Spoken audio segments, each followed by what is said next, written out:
ये है gold leaf electroscope, एक बहुत सेंसिटिव डिवाइस जो हमें ये बताता है कि किसी चीज पर इलेक्ट्रिक चार्ज मौजूद है या नहीं। सबसे पहले एक ग्लास जार। सारा नाजुक हिस्सा इसी के अंदर महफूज रहता है। इसके ढक्कन में से गुजरता है एक ब्रास रॉड। इसे एक इंसुलेटिंग मटेरियल अपनी जगह पर पकड़े रखता है। रॉड के ऊपर वाले सिरे पर लगी है एक ब्रास डिस्क। यही वो हिस्सा है जिसके पास हम कोई चीज लाते हैं। और नीचे वाले सिरे पर लटकी हैं दो बहुत बारीक गोल्ड लीफ। चार्ज डिस्क से रॉड के रास्ते इन लीव्स तक आजादी से आ जा सकता है। जार के अंदर नीचे की तरफ एक पतली एल्यूमिनियम फॉइल भी लगी होती है जो एक कॉपर वायर से अर्थ के साथ जुड़ी रहती है। इसका फायदा ये है कि बाहर की इलेक्ट्रिकल मुदाखलत गोल्ड लीफ तक नहीं पहुंचती और लीव्स महफूज रहती हैं। अब देखते हैं कि ये चार्ज डिटेक्ट कैसे करता है। अभी इलेक्ट्रोस्कोप अनचार्ज्ड है, इसलिए दोनों लीव्स सीधी नीचे लटकी हुई हैं। पहले एक न्यूट्रल चीज डिस्क के पास लाइए।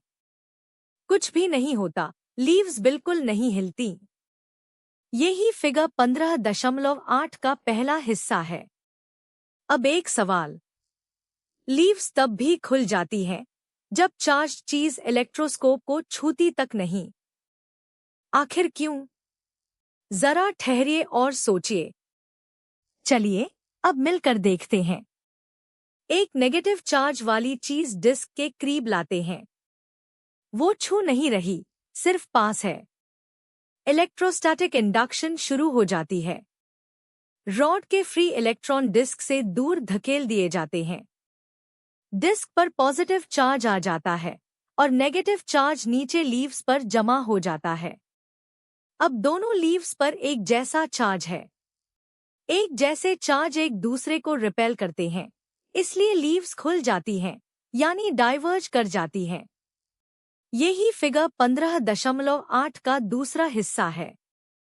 और उस चीज पर चार्ज जितना ज्यादा होगा, लीव्स उतनी ही ज्यादा खुलेंगी। जरा देखिए। तो कायदा ये है। लीव्स का खुलना ये बताता है कि चीज चार्ज्ड है, चाहे उस पर पॉजिटिव चार्ज हो या नेगेटिव। इलेक्ट्रोस्कोप एक और काम भी करता है। ये कंडक्टर और इंसुलेटर में फ्रिक बता सकता है। फाराजा कीजिए, इलेक्ट्रोस्कोप पहले से चार्ज्ड है और इसकी लीव्स खुली हुई हैं। अब जिस मटेरियल को टेस्ट करना है उसे डिस्क के पास लाइए, छुए बगैर। अगर लीव्स अपनी खुली हुई हालत से वापस बंद हो जाए, यानी कोलैप्स कर जाए, तो इसका मतलब है कि वो मटेरियल एक अच्छा कंडक्टर है, क्योंकि उसमें से चार्ज बह सकता है। और अगर लीव्स खुली ही रहें, तो चार्ज कहीं नहीं गया। वो मटेरियल इंसुलेटर है। अब सफाई का ब्रेन टीजर। एक बलून लीजिए और उसे अपने खुश्क बालों पर रगड़िए। रगड़ने से बलून पर चार्ज आ जाता है। अब इसे दीवार के करीब ले जाइए। बलून दीवार से चिपक जाता है, मगर दीवार तो चार्ज नहीं है। फिर ये चिपकता कैसे है? सोचिए। चलिए जवाब देखते हैं। जवाब वो ही इंडक्शन है। चार्ज्ड बलून दीवार की सतह के चार्ज को अलग कर देता है। बलून के करीब वाली सतह पर उल्टा चार्ज आ जाता है और दूर वाली तरफ एक जैसा।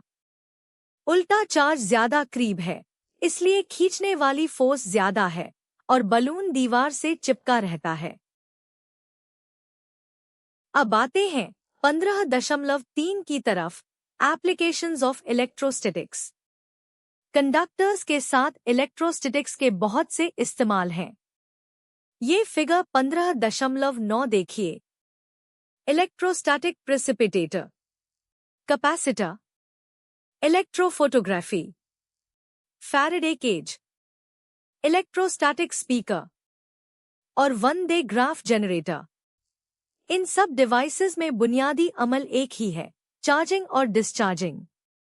मसलन फोटोकॉपियर और इलेक्ट्रोस्टैटिक प्रेसिपिटेटर, ये दोनों इन्हीं इलेक्ट्रोस्टैटिक उसूलों पर चलते हैं। तो खुलासा, और दाईं तरफ देखते रहिए, वहां इलेक्ट्रोस्कोप काम करता रहेगा। पहली बात, gold leaf electroscope charge detect करने वाला डिवाइस है। ब्रास डिस्क, ब्रास रॉड और 2 गोल्ड लीफ। दूसरी बात, चार्ज चीज पास लाने से इंडक्शन होती है। दोनों लीव्स पर एक जैसा चार्ज आता है और वो रिपेल करके डाइवर्ज कर जाती हैं। तीसरी बात, चार्ज्ड इलेक्ट्रोस्कोप की लीव्स का कोलैप्स होना बताता है कि वो मटेरियल एक अच्छा कंडक्टर है। और चौथी बात, चार्जिंग और डिस्चार्जिंग ही फोटोकॉपियर और इलेक्ट्रोस्टैटिक प्रेसिपिटेटर जैसे डिवाइसेस की बुनियाद है।